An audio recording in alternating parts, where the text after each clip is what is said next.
friends, this is Trish and welcome to Teacher Therapy. Today we have a very exciting guest named Peter Felton from San Francisco, California. He has been in the educational world for 22 years and he has done just about everything from subbing, tutoring, being a teacher assistant, being a lead teacher. He's taught just about every grade there is. But recently he has decided that he is moving on from the world of education, and I'm sure we'll hear all about that. So I'd like to start out with my guest, and I love to ask what initially got you interested in education? Well, that all had to do with my wonderful fifth grade teacher. And that was a very transitional point in my life. My parents had unfortunately just gone through a divorce, and my fifth grade year was my second year at an independent private school. Because from kindergarten through third grade, I attended elementary school at an inner city elementary school. And that was a real, kind of culture shock to go from an inner city elementary school where you're in my case, the white minority, to a more, upper middle class private school. And, when I tell people this story all the time, they always think, oh boy, you must have had the toughest time in the inner city school and the easiest time in the private school, vice versa.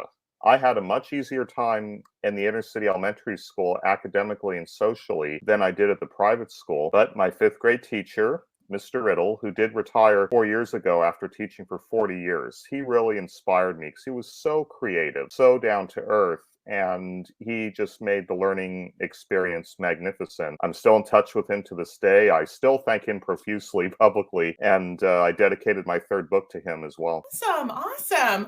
Well, I also like to ask people, how did you feel like your educational program in terms of going to university, did you feel like it prepared you for the realities of being in the classroom? Good question. Well, a lot of the courses I took in my liberal studies teacher education program, I felt, were just kind of more like, well, you might teach this, or maybe you'll cover this. So when I got to the classroom from an academic level, I was like, whoa, I didn't learn any of this in my college courses. I'll have to really pull a lot of all-nighters here to get the feel of what I'm doing. And also by then, because I got my teaching degree in 2008, No Child Left Behind had been in effect for 6 years. The curriculum was changing annually. It's like, no 2 years in a row, even if you teach the same grade level, do you ever teach the same curriculum? So you're constantly having to do professional developments and, brush up on your own knowledge. So some of the courses I took in college, I remember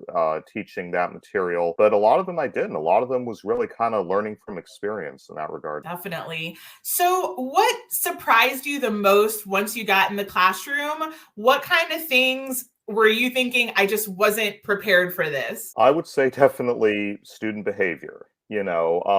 I'd done student teaching and volunteering at local public schools. My mother was also a teacher. She retired a few years ago, so I did some volunteering and subbing at her school. She taught music to students in elementary and middle school. But yeah, when I got into the classroom, that too was kind of a culture shock because when I'd done my student teaching, most of the students at all these schools I'd worked at, which were public and private, they were well behaved. They showed me respect, even though I wasn't one of the main teachers. So when I got into the classroom full-time in 2008, I was like, how dare these kids talk back to me? And it's like they have no right to say that or do this. And of course, as we all know, there were zero consequences. It was always, well, you're the teacher. What are you going to do about this? It's like they're being rude. They're in the wrong, and they need to be told that. So I was not prepared for that at all. And it was literally like an overnight difference from when I'd done my student teaching as late as the year before to when I got in the classroom. And so at first I thought, maybe it's just this school. Maybe just this one school has these students. But sure enough, as I progressed throughout my teaching career, I learned that it was not just that one school. So yeah, that was a real shock. And also really a lot of the neediness of so many students of how they could be in their double digits and still need to be handheld every step of the way. I'm thinking the older you get, the less you should need to be handheld. Of course, you're experiencing new things and in new environments, and that's fine. But yeah, I was like, this is something else. Because, coming from that inner city elementary school, those students, they were living in poverty and, in the projects. And I traveled through those projects every day on the school bus. But those students in the early 90s, when I was in elementary school, they still tried their hardest. They still showed respect for the teacher. They still behaved for the most part pretty well. So to see see a whole new generation be on a totally different plateau, I was thinking, wow, because they sure did not prepare me for that in my teacher training programs. And, to see the administration being like, oh, well, that's up to you to fix all this mess. It's like, oh, no, this mess existed before I got here. I didn't become a teacher just to, clean up a mess, if you will. So you taught mostly at private schools when you were a lead teacher. Did you find that the parents were supportive of you, or what was it like trying to communicate the issues you were having in class with the parents? Yeah, that was kind of 50-50. I had many parents who were very supportive and many parents who were not very supportive.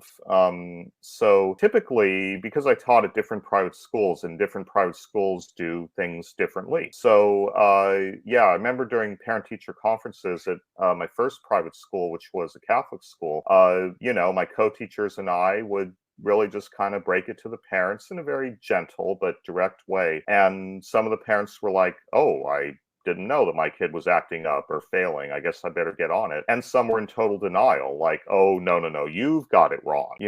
My kid is an angel. They've never gotten anything lower than an A+. That's all on you. And it's like, well, maybe up to this point your kid was like that, but things change. And, if you're going to blame the school for being the sole reason for your kid acting up and whatnot, that's very narrow-minded. And, no one's ridiculing you or your kid. We're just saying this is the latest. And, again, the administration was not very supportive at all in either of those cases. In fact, my second private school, in which I was a lead teacher, had us required us to write the parents an email if their kid was getting lower than a B, like midway through the trimester. And I'm thinking, but a B, even a C, they're not failing grades, unless the kid has really missed a lot of work or missed a lot of class. But since when is a B or a C a failing or even near failing grade? And then the principal also said, make sure to word your emails very carefully because parents get scared easily. I'm like, their kid is not going to die.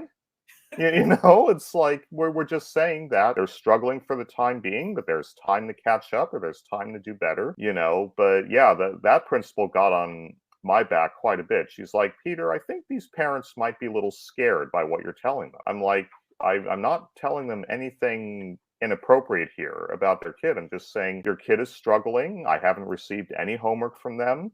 We're nearing the end of the trimester. So, there is room for improvement, but just FYI. So I was really shocked in those instances that you had to really baby these parents, especially when they were older than me. I'm like, I'm having to baby these people and they're 10 plus years older than me. So that was something else. And along the lines of email and technology, all of these programs, Google Classroom and whatever other programs that private and even public schools have, all this email was created solely for the parents. It's like, you can follow along with the teacher and the student online, whether you're at home or from work or even in your car if you're on your phone then. And when I saw that the parents were not following it all, when they wouldn't answer emails, when they wouldn't see the update, when they'd be shocked if their kid missed a deadline or if they themselves missed a deadline or if they forgot to register for parent-teacher conferences. I'm thinking, this is pure ignorance here.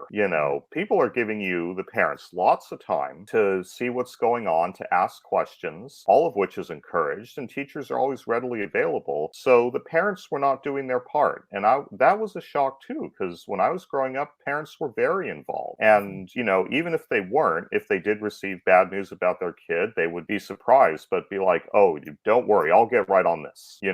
This should not have happened, and you can bet, you being teachers, that I've got your back and that my kid will not repeat this mistake. So definitely.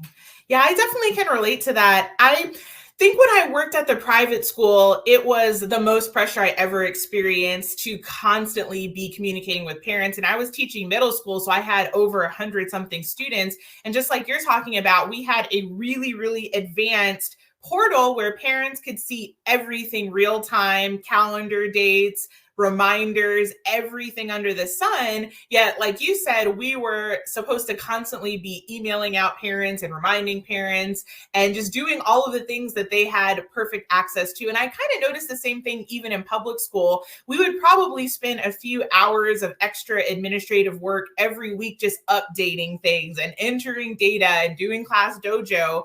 Yet 9 out of 10 times it would seem like whenever we had to communicate with the parents, they're like, well, why didn't you tell me about this? Why didn't you personally reach out?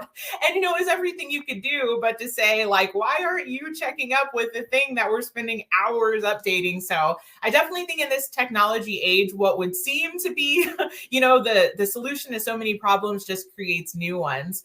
So I'm curious, what was your relationship like with your coworkers? Because it depends on, who I've talked to, but some people feel like other teachers are their saving grace and helps them stay in the fight. But for other people, they feel like their coworkers were part of the problem. So what was that like for you? Yeah, that was a mixed bag. I had some coworkers who were fantastic. They were very helpful, especially during my early years of teaching. We became friends, we'd hang out outside of work every now and then. We agreed on a lot of points, they had my back, I had theirs. But then again, I also had some very toxic coworkers who not only had the worst social skills possible, but who really just, I don't know what it is. I think sometimes, this may be generalization, but I think sometimes teaching has such a venomous impact on people because of all the stuff that you're experiencing, the toxic admin, the passive aggressive parents, the stressful student behavior. I think some of those teachers who were on the toxic side to me had been in the profession so long that they had really just kind of turned into different people and not for the better. So, I would have coworkers who were constantly critical of me, even if they didn't teach my subject matter. So I'm thinking, if you don't teach my subject matter and I don't teach yours, you really have no right to tell me what to do, And even if you did teach my subject matter, well, am I you? Are you me? No. So as long as what I do works for my students, and as long as what you do works for your students, we're good. So no, I would have teachers, as is often the case in schools, you're in a meeting behind a closed door, and my coworkers of sorts would just spew venom at me. It's like, oh, you're terrible at this, and the student shouldn't be doing that. And, you really think that that's the best way to do A, B, C? And it's like, wow, that's really, really toxic. And, no, it happened at different points throughout my career. And when I would talk to people outside of education about this, or even in my own family, I'd be like, why are these people treating me this way? I've never done them or anyone else any wrong. And these individuals I talked to outside of education would say, well, maybe they're jealous of you, Peter. Maybe the fact that you're able to get through to these students right away, that you have a good rapport with the parents, makes them jealous. And I'm like, well, that's interesting, because they don't teach the same students. They don't have the same parents. So why would they be jealous? But no, there was a lot of toxicity in that regard. And as you know, from working in the classroom, a lot of gossip. So, I would just be flabbergasted as to how, one day I'd be on good terms with someone and the next day they'd be my enemy. And I'm like, what happened here? Did a bomb drop off, or, did someone say something about me? It's like all that secrecy behind closed doors in education is truly toxic. So yeah, my coworker relations were mixed. And the sad thing is that, I know I mentioned this in one of my comments on one of your other videos, people can be such sheep in education. So if one person, be they the principal or anywhere down the ladder, says one bad thing about something else, a lot of other people will ride that bandwagon and be like, oh, that must be true. He must be a terrible teacher, or he must have done this, no question about it. And it's like, why don't you check your facts first? If you have a concern, why don't you ask the source themselves who's being targeted? Or if you've got a good relationship with that person, leave it be, So yeah, gossip always runs rampant in schools, again, as you know. So that made it really difficult, especially with teachers who were best buds with the admin. It's like, oh, wow, okay, this is really ganging up on me and on other teachers of kin. And stuff like that ultimately led me to resigning those schools and those roles and moving on to others. Definitely. Well, I want to ask you what your experience was like as a substitute teacher, because you did that for 9 years. And I actually thought when I first left teaching that I was going to do substitute teaching, because I kind of thought maybe it could be the best parts of teaching without the worst parts of teaching. But I've heard really mixed reviews on what subbing is like. So what has that experience been like for you? Yeah. Well, I started subbing in 2012 and then continued right through March 2020 before the shutdown for the pandemic. And, one reason ultimately in my career that I ended up working more in private schools than public schools is because every public school district I tried to apply to be a sub continually rejected my applications. Yeah, and I volunteered in public schools. am a product of public education. I remember the San Francisco Unified School District at the time, 10 years ago, they said, well, just fill out this form and we'll give you your subbing permit. Within a couple weeks, you'll be able to sub. I'm like, great. It took them the whole year to issue me that subbing permit. So by May of 2013, at the end of that school year, they said, congratulations, here's your permit. It's valid for the 2012-2013 school year. I'm like, yes, that school year just ended. And now if I want to sub for next year, I have to go through this whole process again and be left in the dark for 11 months? I don't think so. So yeah, the dysfunctionality in American education is atrocious. It's like, here's a sector that's really struggling, partly through no fault of its own, but I'm just going to come out and say it, largely through its own fault, and I mean that for public and private schools, not just one type. So after that happened, I was like, oh, forget this. If a private school takes me, I'll do it. I've got experience teaching and going to school in private schools. So as far as the experiences go, well, luckily, on the whole, I was able to sub in a lot of private schools that were pretty together. And I gained popularity with the students and teachers with whom I subbed pretty quickly. And, people would say like, well, hey, Peter, maybe you could get a permanent role here if they really like you. And I tried that. And then something really terrible happened to me. My third year subbing at this independent all-boys private school in San Francisco, one person near the top, he was the assistant head of school and the head of the middle school division. He really hated me. And he waited until what ultimately became my third and final year to tell me. He calls me into his office and says, Peter, you are one of the worst substitute teachers that we've ever had. And I looked at him and I said, really? Tell me more. And he said, well, teachers are unhappy and, the boys seem unusually happy when you're here. I'm like, okay. In terms of the teachers being unhappy, I said, with all due respect, sir, I beg to differ. I've had nothing but compliments from teachers. If there are some teachers who are unhappy with me, subbing for them, I'm sorry to hear that, but they don't account for all the teachers here, And then he was like, oh, well, just beware of what you do. I'm like, okay, this came out of nowhere. So I was like, all right, I'll try even harder not to rub people the wrong way. So when I continued subbing at that school for the remainder of the 2014-15 school year, this guy, I don't know if he had a rod up his butt or whatever, but he was like literally following me everywhere I went. Everywhere I turned, he was there. And I'm thinking like, what is your beef, pal? I've not done anything to upset you. And since you're not giving me the names of these teachers or the grade levels they teach who are upset with me, I don't know what to say. I'm getting a lot more compliments than disgust from people. So, that pattern continued throughout the remainder of that year with this one guy. And it seemed like the happier the students got with me, the angrier he got with me, because he was thinking like, oh, you're not being tough enough on them, or you're not doing what you're supposed to be doing. I'm like, no, I am, pal. And I've got experience, okay? I'm not hiding behind an office door here at a desk in my fancy suit, the way some people are. Of course, you don't actually say that type of thing to the person, but yeah. So that was a real tough point, because then when the next year rolled around, even though I was invited back to sub, on my first gig there the next year, or I should say after it, he fired me. And I said, what happened here? And he said, oh, the teacher you were subbing for was dissatisfied with your performance. I said, really? How? Because I was kind of co-subbing, if you will. There was a TA and a lead teacher there. The lead teacher was absent, the TA was present, but you still need a second adult in the room, so I was called in. And I said, what happened here? I received no complaints from this TA throughout the day as to what I did. And, then he said like, oh, you showed up late. I'm like, school starts at 8:15. I showed up at 8:05. How is that late? And he said, well, you should have showed up at 8 o'clock. And I was like, no one told me I needed to show up at a certain time, as long as I was there on time or early. And then he's like, oh, well, you were supposed to talk to the teacher after school. I'm like, no one told me that I had to speak to anyone after school. And this teacher herself actually didn't really talk to me throughout the day. She was so busy kind of holding down the fort, and I helped. I did everything she told me to do.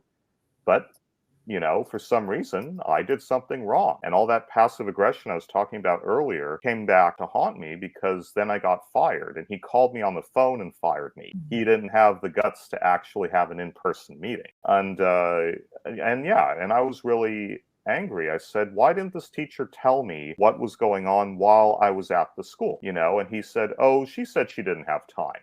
I'm like, BS. We were together practically every minute of the day, minus my lunch break. She had all the time in the world to tell me if something was going wrong, and he didn't even show me her email that she sent to him with all these grievances. So I'm like, well, there you go. It's like you work hard, you do your best, and the boys were really happy to see me there. That was really a theme of much of my teaching throughout my career, is that students would like what I was doing. Even some parents would like what I was doing. But if any administrators or co-teachers didn't like what I was doing, they would try and literally get me fired.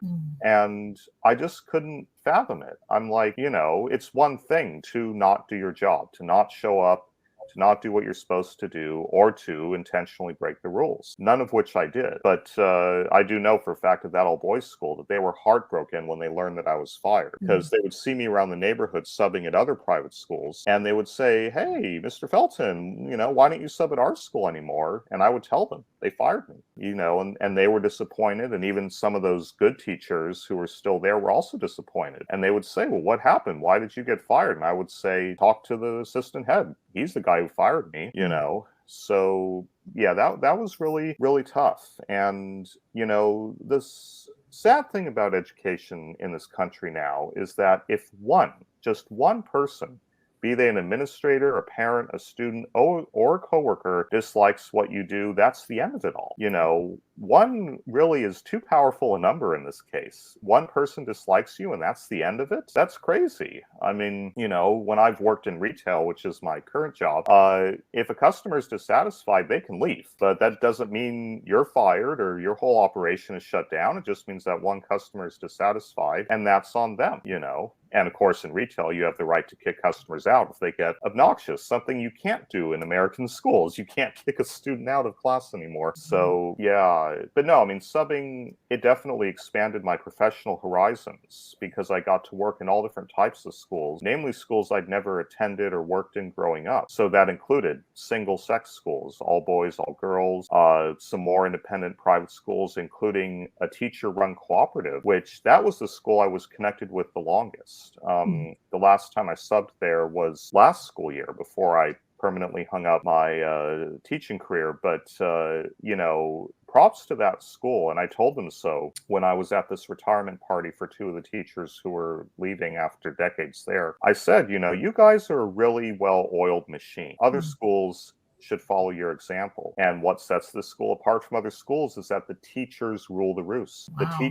The teachers design the curriculum. The teachers also work as administrators, so that makes double the load of responsibilities. But to not have a hawkish, hierarchical admin over your head the whole time, that is a huge load off your chest. And I remember going there and saying, boy, everything is looser here, and I mean, from what I heard, that, not every teacher would be happy there, and they'd either quit or maybe they'd get let go, because everything there was, all decisions were made democratically. There were committees of teachers, parents, and even some alumni. And I thought, that's interesting. Even though the parents aren't teaching there, everybody knows what they have to do and everybody plays their part. So I think that model of education is the best way to go. And even though the federal government will never fund that type of education, so it has to be done independently. Yeah, that school I was connected with for that full 9-year stretch. And I developed a lot of good rapport there, especially with the specialist teachers. That's where I was the highest in demand, was in specialist classes like PE, visual art, and the like. And,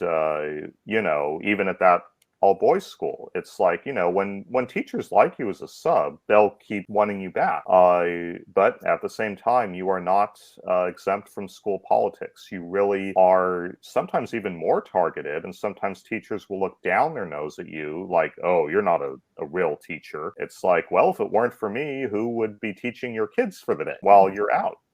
So yeah, no, I mean, I'm grateful for the subbing experiences I did have.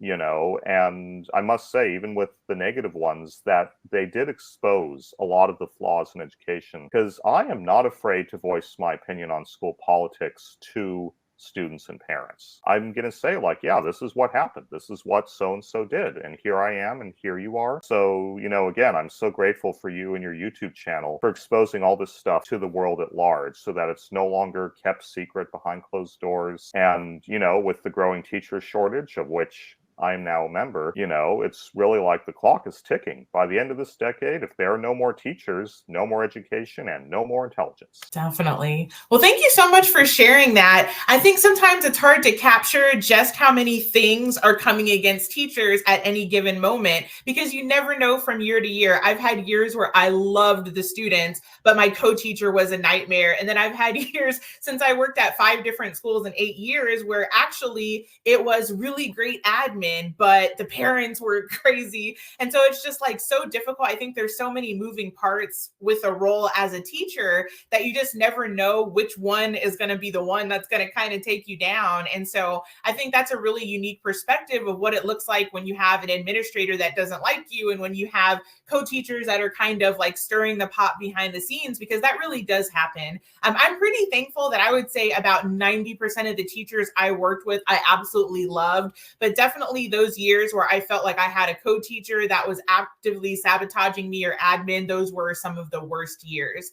So I'm curious, what would you say was your biggest struggle as a teacher? Because you've talked about a lot of the things that you did really well. It sounds like you built a really great rapport with your students and that you had really creative lessons and creative engagement strategies. But what did you find really difficult as a teacher? I think really just the fact that there were lots of other people who didn't want to do their part. And I'm thinking, no one's asking you to go to the moon here. If you're a student, what is your role? You come to class on time, prepared, hopefully with enough sleep and enough breakfast. And, it's okay if you struggle as a student. That's what teachers are here for. We're not here to make you struggle on purpose. We're not here to make you feel bad about yourselves. Whether your GPA says this or that, it's still your civic duty to show up to school and try your best. And if you need help, please ask for help. It does not make you look dumb. It does not make you inferior to anyone. It's just that you're being a human being and you're growing, and that's all that you need to do. So the fact that you're constantly having to, market what you're teaching to your students, it's like, well, yes, you will get students who are not interested in, ancient history or chemistry, or if they struggle naturally in math, reading and writing, sure, those students will naturally be unmotivated. But if they intentionally do not try, whether it has to do with them being overwhelmed or not, if they just sit there with their arms folded and their legs crossed being like, nope, I just don't want to try. I don't want to give my effort. I don't want to show respect. I want to make everyone else's life miserable, and tough luck. It's like, no. See, if you're not trying at all, that's not the teacher's doing. And that's actually not even your parents' doing. If they, however they raise you behind closed doors, if they expect you to do your part, then you have to do your part. And, a lot of students today, whether they're high up there or low down there on the academic sector ladder, they will always try to negotiate with you. This is a very corporate generation of students we're dealing with here. And it's really disturbing. It's like, here you have a 5-year-old trying to negotiate out of writing his or her name on a sheet of paper. That is crazy. And I had to deal with that a lot with students of all different ages and grade levels. And I'm thinking, like, this is really a simple task. Why is someone arguing about it? No one's really asking too much. But, in this age of social media, kids are so afraid that everything they say and do is going to go on file and be put online. Not by the adults in their lives, but by their peers. And it's really affected their mentality. They're always thinking like, everyone's going to see me. Everyone's going to know this about me. And it's like, well, no, if you really are struggling and you want to keep it private, sure.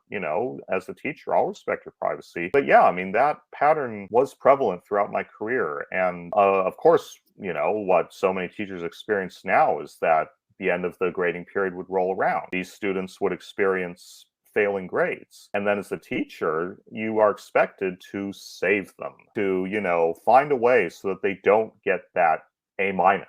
It's like it's really gotten that bad. So, parents would come up to me or students would come up to me saying, is there any way that my kid can get their grade up? And I'll be like, sure, they could actually come to class, they could do the work, they could ask for help. I don't think that's a terribly tall order. But they'd be like, well, is there any extra credit work they can do? I'm like, no, you don't get extra credit without doing the required work first, And I would break that cold, hard news to them in the most professional manner I could. And it just didn't register. So then what would they do? Go over my head to the administration, complain about me, tell lies about me. Sometimes the administration would say, well, Peter, couldn't you just give them a little extra work? Or, why don't you just change their grades, make them happy? I'm like, no, I'm not going to lie. I mean, it's one thing if a student is really struggling and they just had a tough semester, but it's not the end of the world. However, if they're lazy and they're not trying and they're being disrespectful and they're not even showing up to class, well, then I can't, compensate that with something else. That's a human flaw. And that has nothing to do with teaching. And that's another conflict I ran into teaching a lot is all these human errors teachers are expected to correct. And of course, these human errors come from poor home environments, poor as in badly managed. And so that's where I continually drew the line. It's like, I can't do my part if other people aren't doing their parts. And is it really that tough to show up to class in the morning? Is it really that tough to remember to turn in your work? It's because some students, if things got really bad and I and or my teachers had to call their parents in, we, would say like, okay, Johnny, so you haven't turned in your homework for 4 months. What's going on? And some of the parents were no nonsense. They'd be digging through their students' backpacks or desks and find out all these crumpled papers. It's like, well, here's homework assignment from October, November, December, January, and so forth. And, naturally the adults would be a little bit dumbfounded, like, why have you not turned this work in? And, some of the times kids are unnecessarily hard on themselves. Like they'd be saying to themselves, I don't think this is an A+. I shouldn't turn it in. It's like, well, if you want to do better, okay, maybe erase this, try again, but you can't hide it. And, one thing that's very disheartening is the fact that it's so competitive now with this generation. Like somehow someone else doing equal to or better than you is like a point against you. And that's not true at all. Sometimes, of course, schools really ignite that competition with things like the honor roll and awards assemblies and even scholarships. Ultimately, I knew at the end of the day that I am not a competitive person. I'm a peacemaker. I want people to really enjoy themselves, enjoy their learning, be at ease with each other.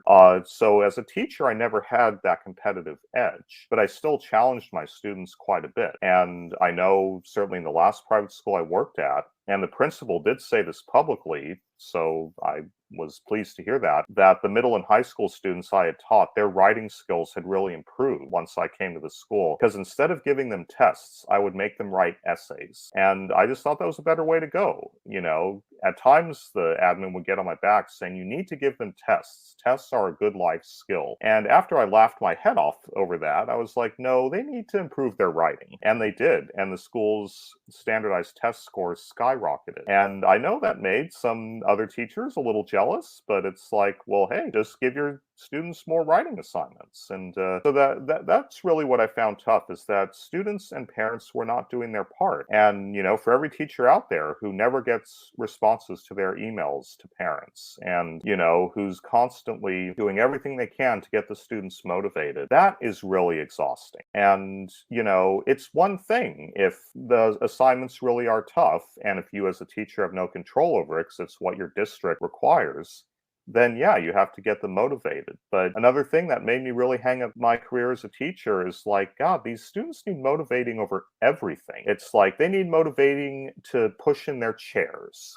and to tie their shoes and to keep their stuff in their desks. And it's like, that's crazy. I can give them motivation to work harder. Sure, that's part of my job. But do I need to give them motivation to tuck in their shirts? I don't think so. That should be in the home. But of course, a majority of the homes out there aren't doing that. So that falls in the laps of teachers, and it just adds more and more layers of responsibility. And, when you get parents, of course, who blame you for everything that's gone wrong and who threaten to fire you or who say bad things about you online, I was always telling students and parents, because sometimes students would act as the middle people, like, oh, my mommy's really upset with you. And I'll be like, well, your parents are welcome to email me. If they want to have a meeting about you or about me or something I've done, they can feel free to email me. It's this little extra step that a lot of people are just afraid to take, either because they think their writing skills are bad in terms of the emailing or something else, but they never wanted to face the issues head on, or they wanted to create problems and have other people solve them. So that's not fair at all to teachers. Teachers are problem solvers in the sense that we can make the world a brighter, better place in the future, but we cannot solve everyone's present woes. If these are problems that exist in the home, or outside of teaching, or existed long before teachers arrived on the scene, then, no one can be a superhero. And at the end of the day, no teacher really wants to be a superhero. They just want to educate. They want to help students build their knowledge, and wisdom, and philosophy, and skills in the process. So it gets so draining after a while. And when you feel like you're going in circles with everything that you're repeating, and no one's listening to you, and sometimes you may feel like they're intentionally not trying, even if you're making this stuff easier for them along the way, then you just say, forget it. I'm moving on. If no one wants to do their part, which is relatively tiny in the bigger picture of things, then why should I do my part? Because I may as well be a one-man band here, and that will just add an extra burden to my life. Absolutely. Sometimes I wonder if 80% of this generation has oppositional defiant disorder, because I'm totally with you. It's kind of interesting because I probably only had explosive misbehaviors that I've dealt with 5 to 10 times out of 8 years, but it was the daily grind of, like you're saying, getting them to follow dress code, getting them to follow basic procedures, getting them to do the easiest assignment. So I definitely think that there's something oddly generational going on. Well, I think you've touched on it, but was there a particular incident or reason that you finally decided this past year to leave education behind? Yes. So for the last 11 years, from 2012 to early 2023, I had worked as a tutor. And one reason I decided to go into tutoring is that I noticed, particularly with this generation, how much better they worked one-to-one than in big groups. And that's also a sign of the times, how everyone's so used to being one-to-one with the computer screen or with their phone. Has a huge psychological impact on kids. They grow up thinking that this is the way to go. So they're more used to it and comfortable with it. So I really, for the most part, had a successful tutoring career. When the pandemic hit, I went from being an in-person tutor to being a full-time online tutor. And I got lots of students. I was able to work from home 7 days a week. And I gained a lot of clients, mostly good reviews online, a good income, and that was great. So last school year, the 2022-23 school year, was the second year back after the year of distance learning. And I really don't know what happened, but a majority of my students and their parents were doing exactly what some of the students and their parents were doing when I taught in classrooms. They were not showing up on time or at all. I would be texting them like, okay, are we still on for tutoring today? It's 15 minutes past the hour. Are we still on? Do you need to reschedule? And that happened all the time. In previous years of tutoring, maybe one family would do that each year. And that was frustrating, but it's like, well, it's this one family. Other people are doing their part. So this happened a lot throughout this past year. And of course, just like a lot of a lot of students and parents out there think that teachers aren't actually working professionals. I felt really undermined as a working professional by these families, because sometimes, the parents would be on top of it, but the students wouldn't be, or vice versa, or they both wouldn't be on top of it in worst case scenarios. So yeah, I would show up to online sessions and I'd be like, okay, where are you? And I'd be texting or emailing, like, are we still on for today? And sometimes I wouldn't get a response for the whole hour. I'd be sitting there in front of a computer screen with just my face on the screen. And then, per my professional payment policies as a tutor, I would say, well, you didn't show up. You didn't give me advance notice about rescheduling or canceling, so I'm going to have to bill you for this missed session. And some of those parents said, no, I'm not paying for a session that didn't happen. I'm like, but you're the one who didn't show up. I was there.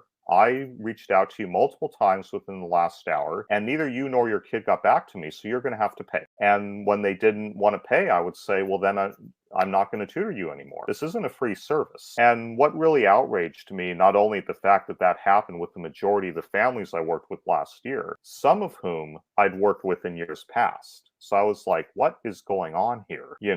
Some of them were new students as well. But no, that was a major reason. And also the fact that if I lost a client to this type of routine, I wouldn't get new ones, because some of these parents would write bad reviews of me online and they would lie about me.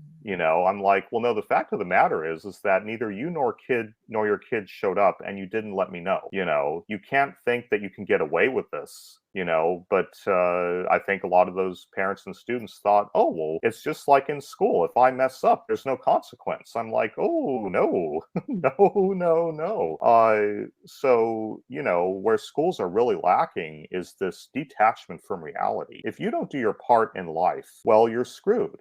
Your boss is going to fire you. Your landlord is going to evict you. Your marriage may fall apart if you're not doing your part in the home. But a lot of that doesn't register. Obviously, with kids, they're still very young. They're still growing. But their parents aren't teaching them that either. They're saying, yeah, do whatever you want, whatever makes you happy. No one should ever stand in the way of your happiness. And if you have to work hard, find a way to get out of it. It's like, oh, no. That's a terrible life lesson. Life is full of challenges. That's the fact of the matter. You could be the wealthiest person on planet Earth and still have challenges. So, no, it was all these philosophical conflicts kind of coming into play. And also, I was really getting upset that there were a lot of parents who expected overnight success with tutoring, and I would say, like, well, we had a good first session. We'll just keep building from there. And they'd be like, wait, you mean my kid is not the next Einstein? They're still struggling? It's like, well, yes. I've known your kid for 1 hour, and you expect this overnight success. And of course, I'd have families like that in the past, but they were in the minority, whereas last year they were in the majority. And so this just happened repeatedly. And I was just flabbergasted. I'm like, what is going on here? This is not the year of distance learning. This is not the first year back at school. This is far from my first year teaching or tutoring. And I am being treated horribly like this. And what especially upset me was the fact that with tutoring, this is something that parents want for their students, but they want it on the side.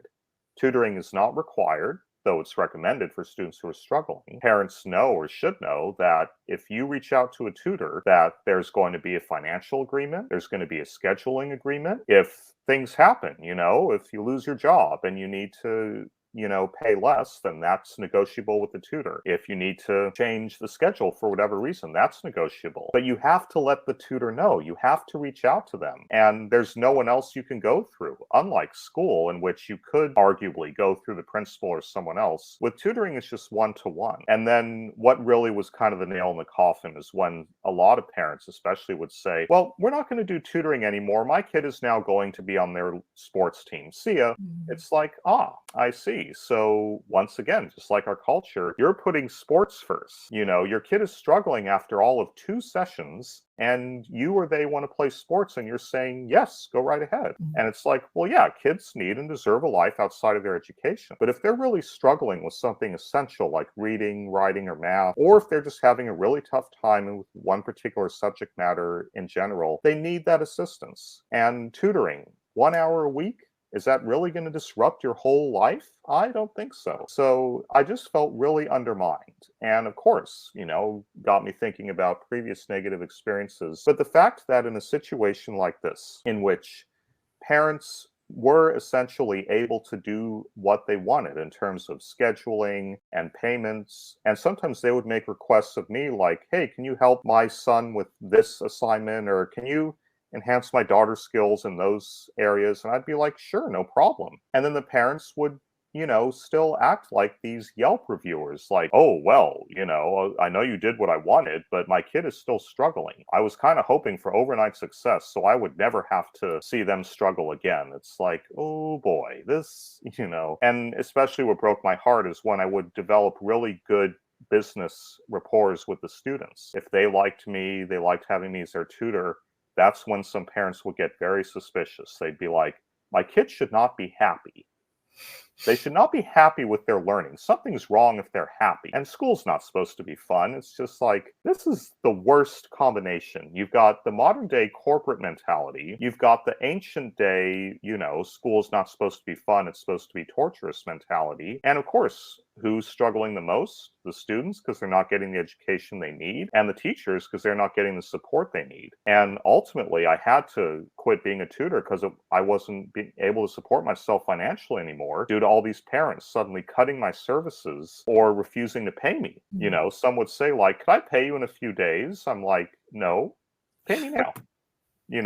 I don't think a double-digit dollar amount is going to drain your bank account, so just that horrible lack of professionalism. And sometimes if a parent would say, oh, hey, Peter, I'm sorry, but we're going to have to cancel tutoring today. My kid is sick. I'd be like, oh, no worries. I'll see you next week. So I would see the kid the week later and I would say, sorry you were sick last week. Are you feeling better? And they would say, I wasn't sick. And I would say, but your parents called me saying we couldn't do tutoring last week because you were sick. And again, because kids can be very honest, they would say like, oh, no, I wasn't sick. We just decided to go to the park. Oh, okay, so you skipped out on tutoring because you didn't feel like going. And no one got, in touch with me in an honest way. And again, if it was very short notice, because they would see on my online profile, you must give me at least this amount of time notice to cancel or reschedule a lesson, or I'm going to have to bill you, And if those same parents would get all fussy, like, no, we shouldn't have to pay for a lesson we didn't have. I'm like, no notice or not enough notice. Pay up. So I was just like, okay, this is how the average family is with education now. They want as little of it as possible, yet they want as much success and as easy a path to it as possible. And at the end of the day, they still want to blame the educator for everything goes wrong. So it's like, forget it. I'm done. I've been doing this for 2 decades. I've had my highs, I've had my lows, and everywhere in between. I've written books about it, and, I have nothing left to prove as an educator, and obviously the scene of today in every which way is really tanking fast. So I'm going to get off this Titanic ship and set sail for another course. And that's what I did. Absolutely. Thanks for sharing. So how are things feeling after leaving? Do you feel less stressed? Do you have any regrets? What are some of your feelings now that you're not teaching or tutoring or subbing? Well, I certainly think about all the years that I was a teacher and a tutor and a sub. And, I am grateful for the fact that no one in or outside of my family social circle, kind of guilt trip me saying, oh no, Peter, don't do that. You're so good. You should stay. They knew how much I was suffering internally and ultimately how badly my bank account was suffering. So, and of course, fellow teachers, whether current or former, were saying, no, Peter, don't regret this at all. You're doing the right thing. Save yourself all this stress. Get a job that really makes your life easier. So yeah, I mean, I work retail now. Funny enough, it's kind of like coming full circle because my last 2 years of college, I worked retail. So now I'm in retail again. I work at my local Petco, so that's where you can find me. And yeah, the job is much easier, much more straightforward. The pay is pretty equal to what I was making as a teacher, and in some cases better, not just because it's more regular, but as I know a lot of other teachers have done online on their videos, when you break down a teacher's salary over that 9 to 12-month period, you're making below minimum wage per hour, whereas I'm making well above minimum wage per hour. And what's also interesting is that, as expected, I am a little bit older than a fair amount of my coworkers, but I don't think people look at age as a factor. And, it's, again, nice to be in an environment where people are really team-oriented and not everything or every day on the job is glorious, but it's just a lot more manageable. And at the end of the day, you're done. You get to go home, you get to relax, have dinner. Though I am from San Francisco, I, over the summer, moved in with my girlfriend, and now we live in Redwood City with our adorable cat. So we're creating a new life for ourselves. And it's really a breath of fresh air.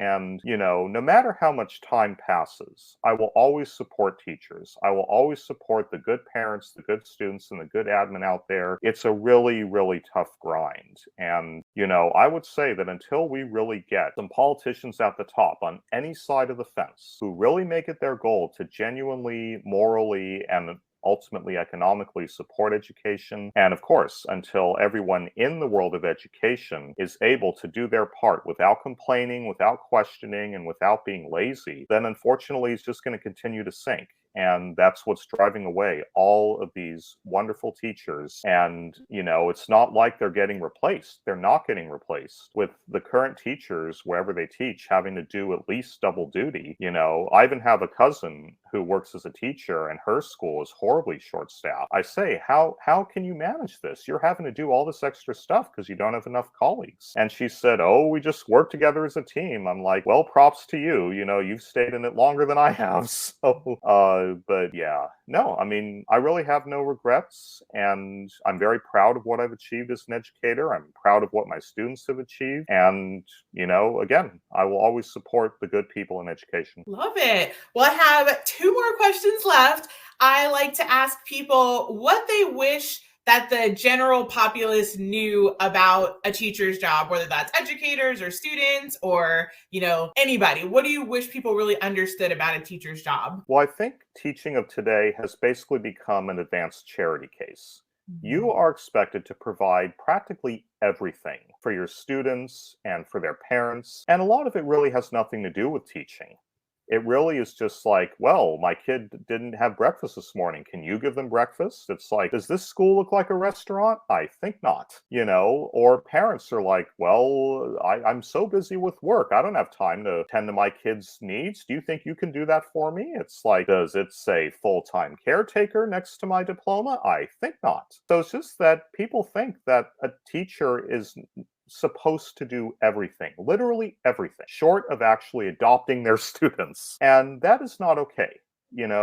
Teaching at the end of the day, though a career and though one that requires commitment and passion, is a job. And so the fact that as a teacher, you don't get any time to yourself. When you're at school, obviously, you're there for everyone. When you get home and you're grading papers and creating lessons and issuing emails and online updates, it's like you're lucky if you can see your friends at all. And no, it's such a demanding job. But also the fact that teaching and education are so heavily undermined, and anyone out there who thinks that teaching is advanced babysitting, it's like, well, feel free to try it for a day. I bet you dollars to donuts you'll run out of there screaming your head off, or you won't last till the end of the week. And it's just, to constantly have to keep your head above water with all of this weight against you is ridiculous, and it's inhumane, and it takes a toll on your emotional and physical health, and ultimately you can't be the best working professional or person you can be, and the fact that teachers are expected to be superheroes and celebrities and politicians in disguise, it's like,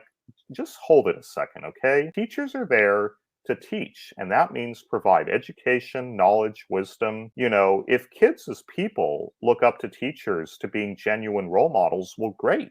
That's one thing teachers live for. But when you're forced to be this superhuman type figure, it's like, no, teachers are human. They need to be regarded as human beings. And if you want to mistreat teachers, these college-educated working professionals, if you want to treat them as invalids, well, then they're just going to leave. At least the teachers who have self-respect are going to leave, So that's one thing I wish the public would know. And also, yes, it's like a lot of adults down the line begin to think like, maybe my education wasn't so bad. And it's like, well, great. If it took you decades to realize that, that's fine. But make sure to tell that to the younger generation. Say, this stuff really is valuable. Whether you see it right away or whether it takes you a number of years, what you're being taught in school is very valuable. So whether you're getting straight A's or not, you have to do your best. You have to do your part. You have to treat the teacher and what you're learning and your peers with utmost respect 24/7. And you also really need to realize that without an education, you're sunk. Your literacy is going to drop. Your ability to do things with math down the line, like balance a checkbook, or your Venmo or Zelle, as the case may be. And all this, you're really going to struggle. So, make sure that you don't do that to yourself. So, I just really think the public needs to realize that teachers are not at any point supposed to be treated like doormats. It's really, really corrupt. And, the more people ignore these issues, the more teachers are going to leave. It's almost arguably a blessing in disguise that this teacher shortage is happening, because the world can see that teachers are fed up and they're saying, I'm out. So this is really like a protest saying, we're out, except it's not like, well, we're protesting, but if you give us what we want, we'll come back to work.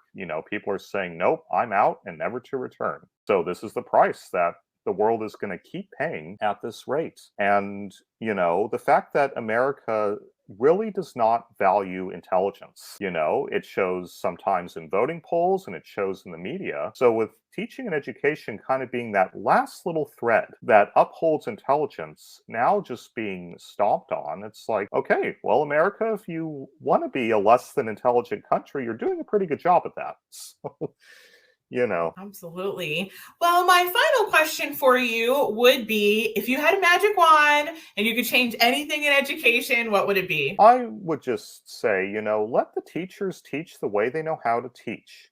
The tough thing about being a teacher now is that you can never repeat your success. Let's say you have a really good year with really good students and parents and admin, and you're able to teach the way you want to teach and the way you know how to teach. It's great. It really feels like you're on cloud nine and you're up in the heavens. But then that year may not necessarily be able to be repeated, because the next year you'll have different students and parents, maybe a different admin, maybe different coworkers, but you'll also have different standards to follow in terms of what you teach. And I really would say that if I did have a magic wand, I would tell schools, when you see what works, keep it. Don't erase it, don't change it, don't try to add anything new. If it works, keep it. That's how every professional sports team that wins championships succeeds. They have the right coach, they have the right players. Are they guaranteed to repeat as champions? No. But if they have all the right elements together, who says that they can't repeat as champions? And same in the business world. It's like, if you've got a strategy that's really helping your company excel and earn all these profits and rank high above, well, then keep it going. Whereas in education, it's like, okay, we had a successful year. Let's try something new next year. But why? It's still successful. I mean, unless you lose a good teacher to retirement, it's like, okay, well, they reached that age. It's time for them to move on. But if you refuse to let yourself repeat success, that's the biggest form of shooting yourself in the foot. And then it turns good teachers into bitter Bettys, and they say, I'm out. You're not letting me have success. You're not letting my students have success. And your, as in the admin and sometimes parents' version of success, is very, very short-sighted. It's more like, well, if the standardized test scores don't do well, then you're a failure. Or if my kid is always happy in school, they're not working too hard. It's like, okay, well, when you're ready to wake up from La La Land, give me a call. In the meantime, I'm going to stay with both feet on the ground in reality and do my thing a different way. Absolutely. I love it. Well, Peter, can you tell us about the books that you've written and just give us a little plug for those? Sure, thank you, gladly. So I've written 3 books, and I wrote them over a period of 6 years, about 3 years in between. This first book of mine, there we go, was written in 2012. And being from San Francisco, I've always had an interest in public transportation. So this book was actually written the year that Muni, as in my YouTube channel, Muni Math by Peter Felton, turned 100. So there were lots of citywide celebrations. And I'd always wanted to write a book that chronicled Muni from a more modern perspective, because a lot of the books that had written about San Francisco Bay Area public transportation prior to that stopped like around the World War II era. So I'm like, let's move this more forward. So this covers ground like from the 1970s to the early 2010s. And it's very documentative, talks about some of my own experiences. On the book cover here, I'm actually looking at the title of a bus that has my last name, Felton. That's the actual title of the bus, the 54 Felton. So there's a reference there. My second book that I wrote and self-published in 2015 is called Tommy Rot, a musical reflection of children with special needs. Now, I always integrated music into my teaching. I came from a musical background, and I firmly believe that schools and students need music and need the arts. So when the arts and or music are not being provided, I come in and I bring that into my lessons. I correlate what I'm teaching to different types of music. The Tommy I'm referring to here is the title character for The Who's rock opera Tommy from 1969. The Who are one of my favorite bands of all time. So after listening to the album many times, I realized that there was a lot of symbolism between the title character, the storyline, and children with special needs of today. So I wrote a whole book talking about that very topic and how it correlates. And the last chapter is a personal note, because when I was in my early years of college, I was diagnosed with epilepsy, and that hindered some of my daily life. And I had to take a year off between my junior and senior years to kind of recuperate before going back to school and ultimately finishing my degree. So, you know, this book, it's got depth, it's got some darkness, but it's got a lot of music and history too. And then speaking of personal notes, my third book to date, Schools of Thought, Well-Rounded Education in the Lands of Opportunities, really kind of discusses a lot about what you and I have talked about here. It talks about all the different types of schools I attended growing up or worked in as a working professional. This book was written in 2018, so it didn't cover the last 5 years of my teaching or even the pandemic. But yeah, it really talks about what it's like to be a teacher or a student in these types of schools: public, private, parochial, single-sex, teacher cooperatives, special needs schools, and it's very personal. It's really almost like a memoir. I just talk about my experiences openly, and I'm very level-headed in the book. I don't say this school or this type of education is automatically better or worse than the other. I say, well, here are the pros and cons of each type of education and what you can get out of it if you're a student or a teacher. And yeah, so those are my 3 books today. And I've got a YouTube channel with a lot of example videos about how I teach and other stuff. So even though I will not be returning to teaching, the literary and academic creativity are here to stay in different ways. Awesome. Well, thank you so much, Peter. This has been a super awesome interview. For my audience, thanks for watching. Let me know if you have any future video ideas. If you want to interview with me, feel free to email me at teachertherapytrish@gmail.com. And we'll see you guys next time. Bye for now. Bye. Thank you, Trish.